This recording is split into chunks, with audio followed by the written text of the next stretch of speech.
Hey, this is Meredith Elliott Powell, and you know what time it is. It is 8 a.m. Eastern, or just about 8 a.m. Eastern on Saturday morning, and it is time for Sales Logic. And yes, Mark and I are together this morning. We are in Orlando, Florida. Mark, I don't know what the temperature is like out there right now, but I think yesterday it was a nice balmy about 96 degrees. Yeah, but it's a nice cool 71 degrees here. And that's why we're going to do Sales Logic indoors today, not outdoors. Okay. I guess this might be kind of cool compared to what's Yeah. going on in Texas It, right it now. is. Yeah, my phone popped up this morning 103, but that was the temperature from yesterday. So nah, I'm not going there. But hey, we're together. We're actually in the same place. This is one of those few times a year when we get to do the show live. That's right. That's right. So, Mark, what are we going to talk about We're going to today? be talking about shortening the sales cycle. Because I'll tell you what, right now, more than ever with this economy the way it is, if you can't shorten the sales cycle, something is seriously wrong. You're not going to close the deal. All We have a right. good Well, show. I think I should hit the intro. We should dive in. And by the time we finish this podcast today, you are going to have amazing ideas on how to shorten your sales cycle. Let's go.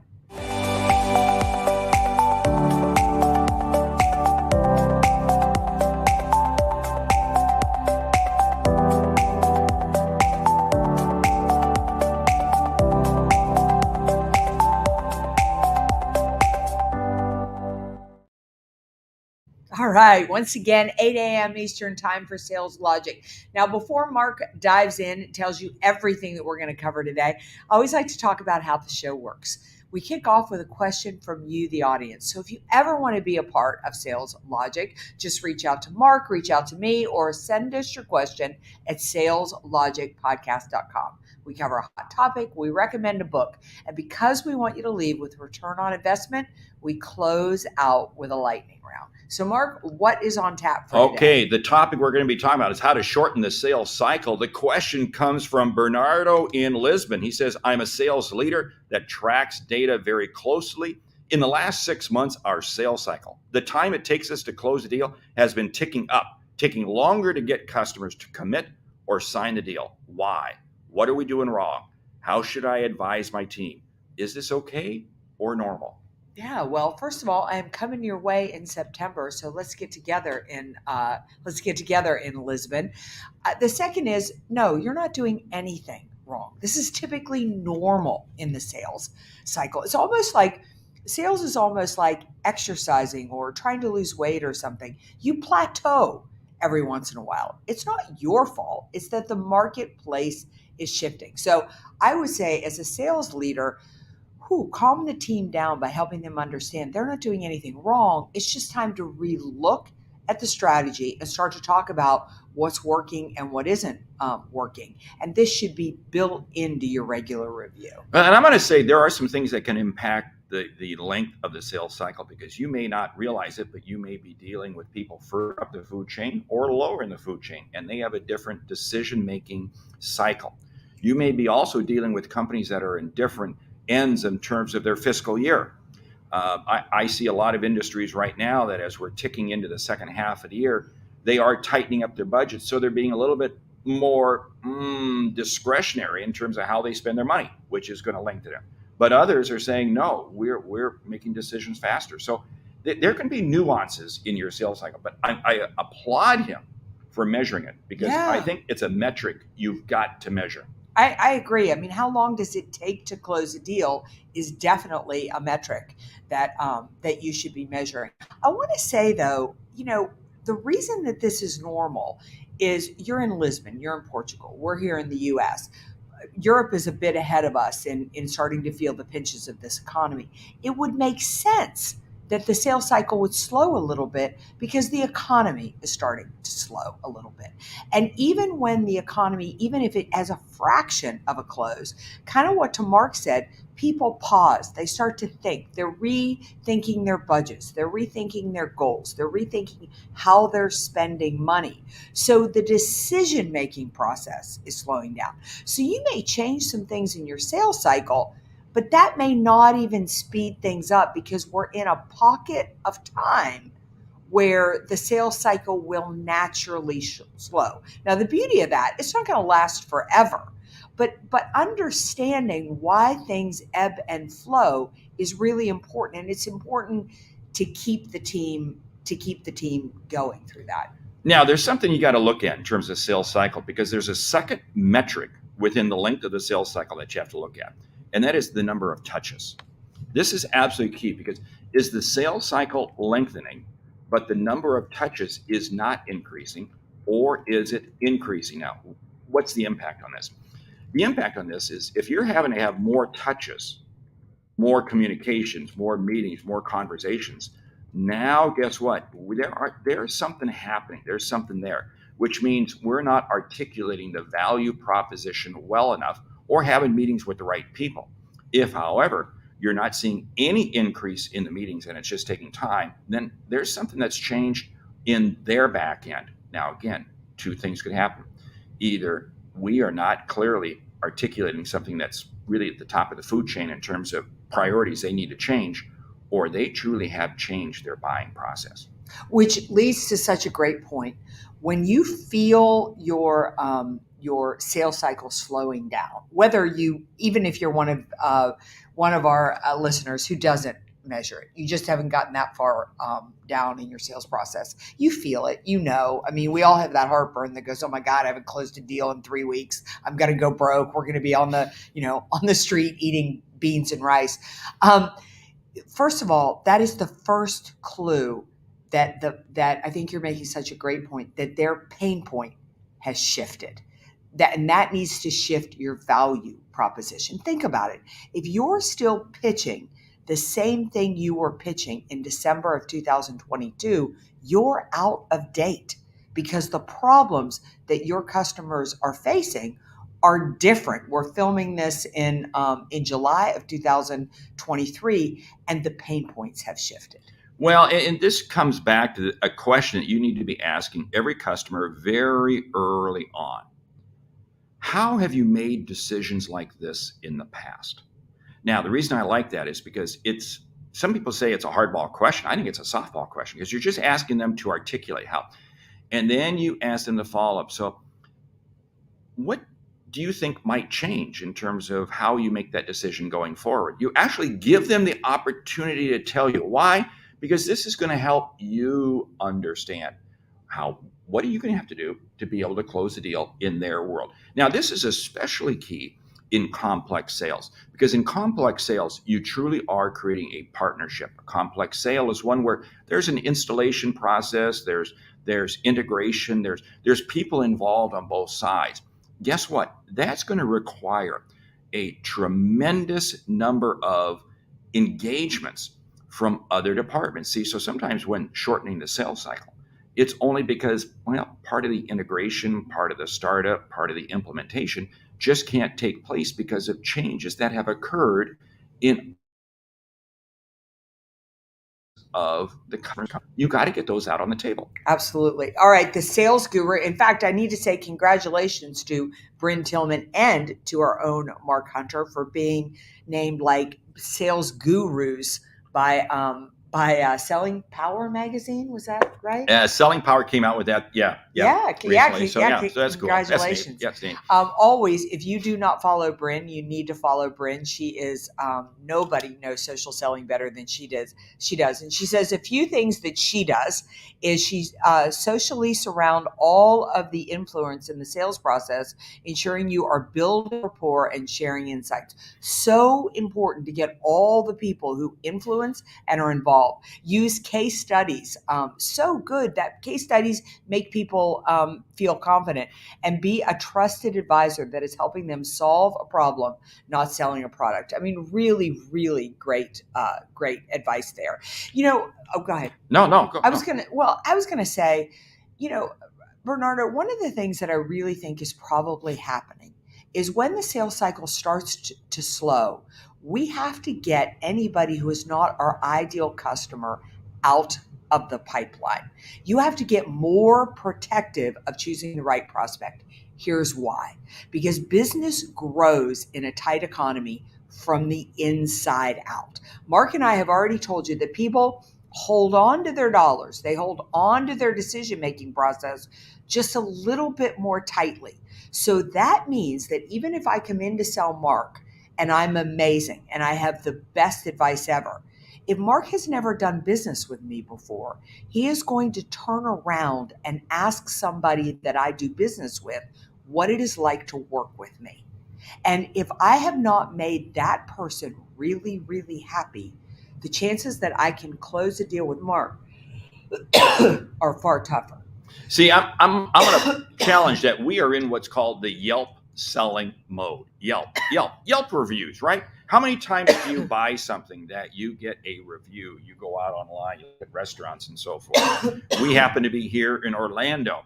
And, what restaurants do you go to? Well, you do Yelp reviews. And this is where people, because they're tighter with their money, they're looking for other people. So when we talk about case studies, add into that testimonials. Oh, yeah. I am not hesitating in the least bit to having a customer that I've worked with pick up the phone and actually call a prospect. Actually be proactive that, sometimes we say, well, customer says, I want some referrals. I'm taking it a step further and saying, I'm going to give you referrals, but you know what? I'll have so-and-so actually reach out and call you. And if they're in the same industry, they may already know each other. And wow, it changes the dynamics rapidly. Absolutely. I have one CEO that I've worked with for years, and he always volunteers. He's like, Meredith, who can I call for you? Who could I tell what you've done for our company? So I think this is such great advice too to our audience to start to then think creatively, think differently, start to think about what do we need to be doing to kind of light a fire up under our sales project. We've got Lillian here today from Tanzania, and Jack, I agree with you. Congratulations to both Bryn and Mark, two of the best in the business. Hey, there's something very, very interesting here that we talk about having people making calls for us, and I'm going to kind of do a little bit of a segue. Sales logic in terms of how we've grown as a podcast is because people are talking to other people. You have to encourage raving fans. You talk about what does social media do for you? It allows you to create raving fans. So here's the thing. You've got to be approaching your customer from all angles. Now, I'm not saying, Bernardo, that you suddenly develop this alternate selling process. No, this is strictly testimonials, case studies, people talk. That's just complementary to what you're doing. But I'm going to tell you, Bernardo, I want you to go back in and I want you to look at the number of contacts and who you are contacting. And benchmark that, go into your CRM system, benchmark that with maybe who were you talking to 6 months, a year ago? Because I have a feeling you are now having conversations with people further up the food chain because people are holding money tighter. And that is going to be a natural slowdown of the buying process. Yeah, in fact, if you're not having conversations with people further up the food chain, ask to. For example, I just had a meeting planner 2 days ago call me, and they're interested in having me at their event. And she has got to sell me to the people at the committee. And I just said, you know what? I said, that's kind of a heavy lift and you've got a lot on your plate. I'd love to jump on the phone with the committee. I'd love to talk to them. So you ask to speak further up. And I've got a call on Monday with them. A lot of times I'll get a contact, like maybe you send me a referral or something like that. I'll go ahead and just reach out to the CEO as well at the same time. I'll say, Mark Hunter connected me with your VP of operations.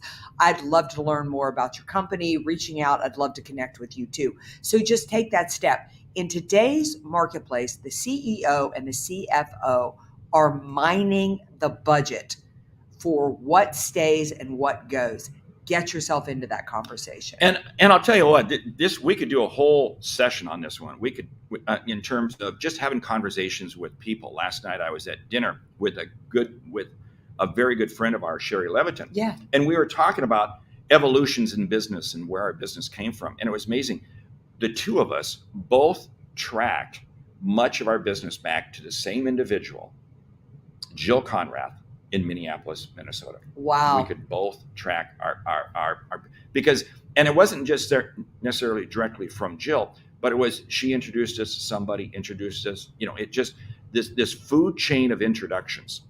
And this is what's so key, because again, as we look at sales cycle changing, You need every resource possible. And sales is nothing more than a conversation.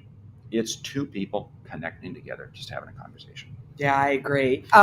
So to kind of bring it around. First of all, it's perfectly normal for the sales cycle to slow down. I think we all need to get really comfortable. But I love what Bernardo is asking us is saying, should I be concerned? Should I be worried? You shouldn't, but you should be talking about it. Again, it's like a plateau. It's time to say, what do we need to be doing differently? Or what's derailing in the process? What needs to be changed? I think the other thing too is sometimes we just get slack. I mean, I know exactly who my ideal customer profile is, and most of the time I'm making calls in that arena. But sometimes I veer off of that. I'll people send me referrals, or I do this and that, and I get away, and that slows my sales cycle down as well. Well, and one of the other things is look at what it is that you're selling. Right now, land and expand is the selling mantra. Everybody needs to land, make it easy for new customers to do business with you. You prove them, you demonstrate what you do, and then you expand. So many times, and I'm seeing this so many times, what happens is compensation programs are so complex that the salesperson is only getting compensated on that initial buy, on that initial order. So they wait for that order to be big. Well, guess what? That's naturally going to delay it. So Bernardo and every other sales manager out there, maybe you need to change the compensation system to allow salespeople to get revenue on all the deals that come in for an X period of time before it gets handed off to some other department. Yeah, anyway, that's a whole separate issue. But what I'm saying is we got to remove the barriers to make it easy for customers to buy from us. Oh, now that's a show. Let's take the friction. Let's take the friction out of the sales process. But I also think that when we go back to this idea of solving the right problem, there are industries right now that are really feeling a lot of pain. Manufacturing is slowing down. Real estate is in a bit of pain. If you sell into markets like that, let me tell you, your value proposition has got to change. And you have to really be in a mindset, if you want to speed the cycle back up, that you have to be solving the problem. I'll give you a great example. I had a mortgage banking company that I was working with, and being in the mortgage industry right now, not easy. Right? Interest rates are on the rise. People are not selling houses because they can't get a good interest rate. And we went in because the team was missing their numbers like crazy. And they just started to take this idea that missing numbers was okay. Bernardo, you don't want to go there because I don't care what the economy is doing. It is never okay to miss your numbers. When your numbers become difficult to reach, you need to get more creative about reaching them. So we got the team together, which is something I would advise. If you work with a team, get your buddies together. If not, I might just brainstorm with Mark and say, what's the problem and how could we help our customers creatively solve it?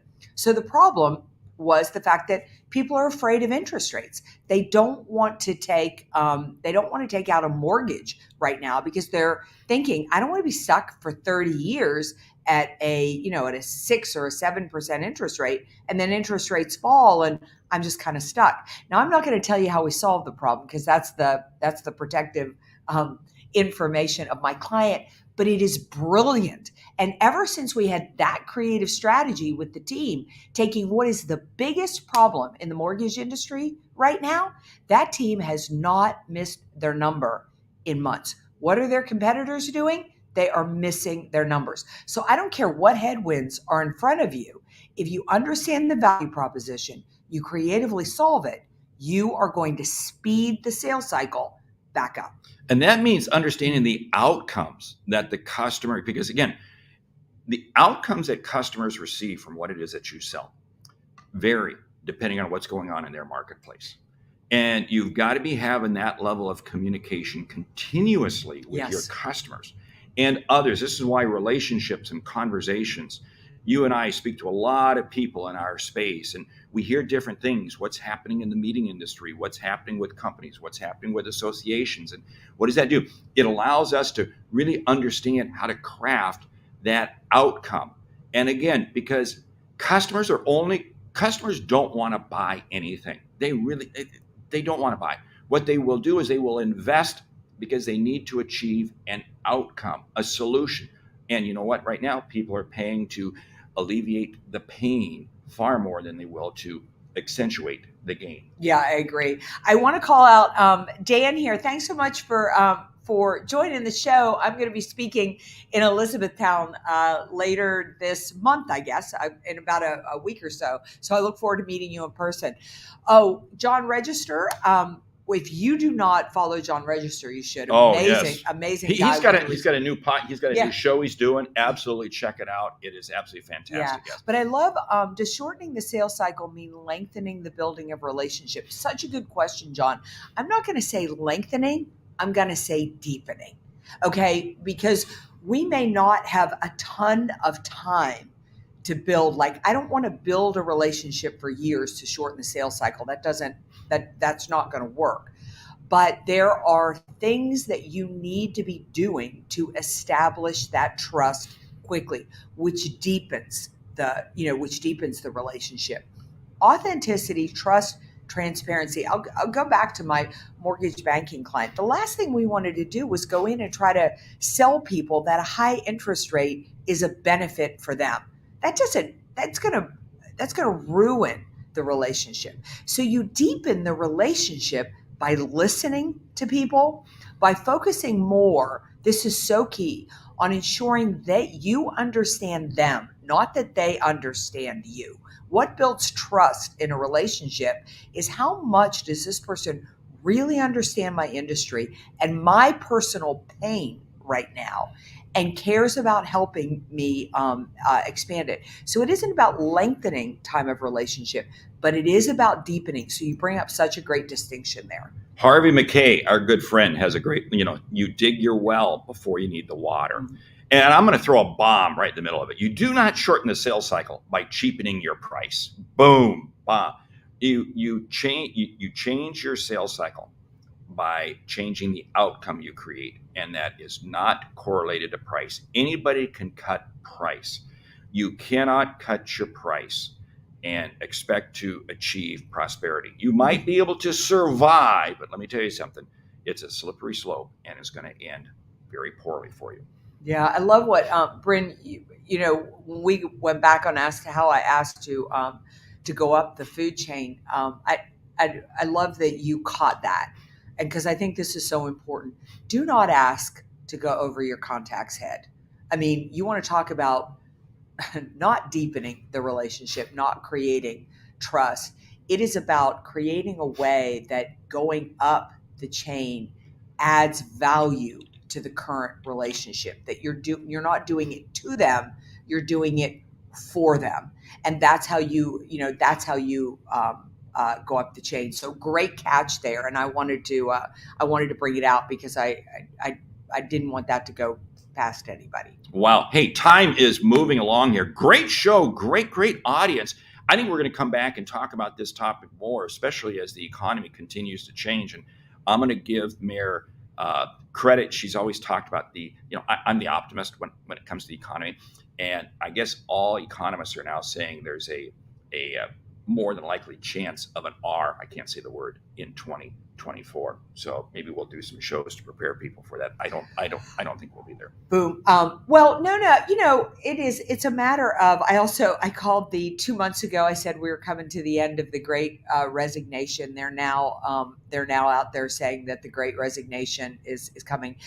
I just wrote an article that, quite frankly, we should probably put in the show notes about why I think recession is coming, because what gets reported on the news are the top level numbers. Like you just saw the labor statistics come out, workforce is good. But if you look up under that, most of the jobs created were part-time jobs, and the number of hours employees are working is actually going down.